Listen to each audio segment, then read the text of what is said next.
আমা, মা, আজকে তো বৃষ্টি পড়ছে, একটু ভালো মন্দ কিছু করো না গো। শুধু শুধু ওই ভাত ডাল খেতে ভালো লাগে না, কিছু মাংস বা কিছু মাছ। তোর মাথা খানা খারাপ হয়েছে নাকি?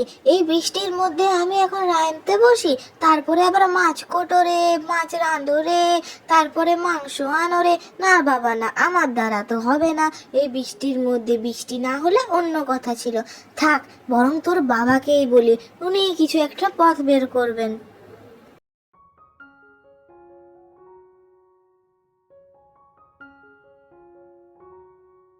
কি হয়েছে গিন্নি?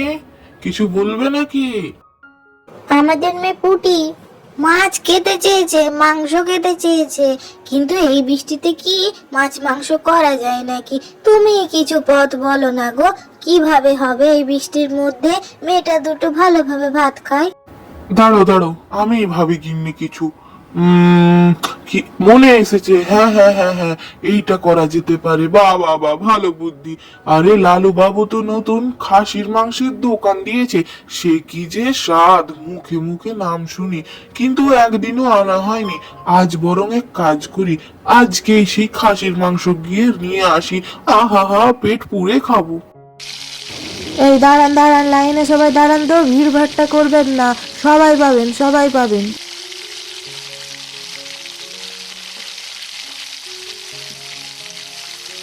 কি হে লালু বাবু, বেশ তো খাসির মাংসের দোকান দিয়েছো, তা কি আমাকেও এক প্লেট দেবে নাকি? আমি বাড়িতে নিয়ে যাব কিন্তু। তা লালু বাবু, এই হঠাৎ করে মাংস রান্নার বিজনেসটা এত ভালোভাবে চলতে লাগলো, কি ব্যাপার? এই তো সবে 1 মাস আগে দোকান খুললে, তাতে এত ভিড়? তোমার তো বেশ নাম ডাক ছড়িয়েছে গো বাইরে লালু বাবু, কি যেমন বানাচ্ছো গো? এই দাঁড়াও দাঁড়াও, বলছি বলছি, একটু ফাঁকা হোক। এই তো হ্যাঁ, ফাঁকা হয়েছে দোকানখানা। শোনো, আসলে এর মধ্যে আমি কিছু জাদুই মশলা মেশাই, যেটাতে স্বাদ দ্বিগুণ করে তোলে, আর যে একবার খাবে সে বারবার আসবে আমার দোকানে একই মাংস খেতে। হ্যাঁ, এ কি বলো হে লালু বাবু? বাবা, দারুণ মশলার কথা বলছো যে, জাদুই মশলা। তা কি এই জাদুই মশলা, একটু আমাদেরও জানাও। এই ম্যাজিক মশলার কথা যদি তোমাদের বলে দিই, তাহলে তো আমার বিজনেসটাই বন্ধ হয়ে যাবে।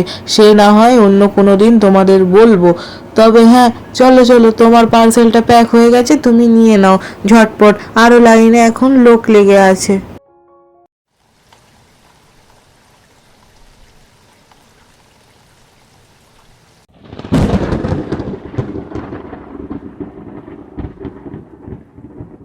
এই তো, এই তো বাবা এসে গেছে, ইয়ে বাবা এসে গেছে, বাবা নিশ্চয়ই মাংস নিয়ে এসছে।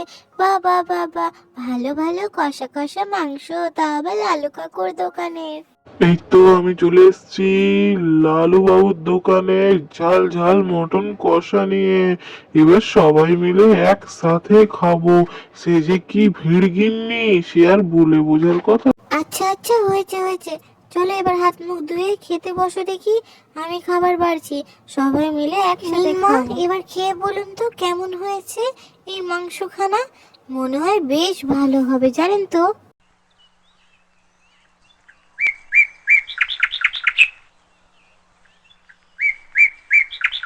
বাবা, কি যে স্বাদ হয়েছে গো, একবার খেয়ে দেখো, খেয়ে দেখো। আমাকে লালু বাবু আগেই বলেছিল যে খেতে তো দুর্দান্ত হবে, আর যে একবার খাবে সে বারবার তার দোকানে যাবে।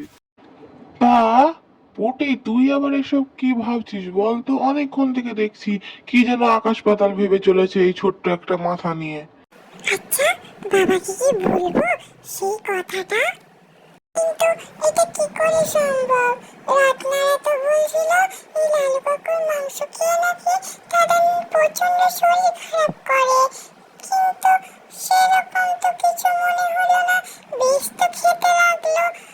তো বাবাকে কি বলবো, বিশ্বাস করবে কি আমায়? এই পুটি, এই এই, অনেকক্ষণ থেকে দেখছি, কি ভাবছিস বল দেখি, এবার বল তো।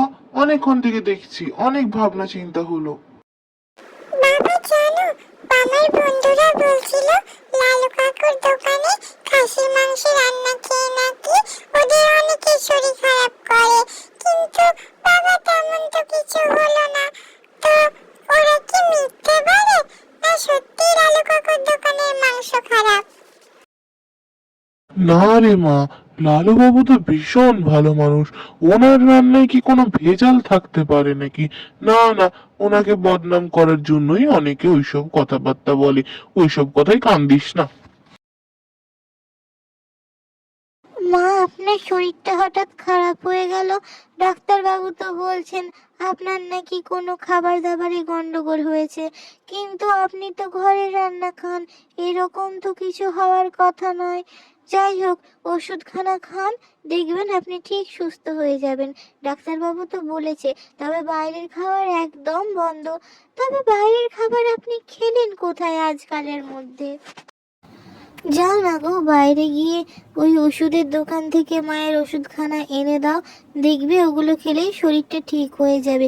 আর মাকে একদম ঘরের সাদামাটা খাবার দিতে হবে। হ্যাঁ হ্যাঁ হ্যাঁ, আমি এখনই যাচ্ছি, ওষুধটা নিয়ে আসছি।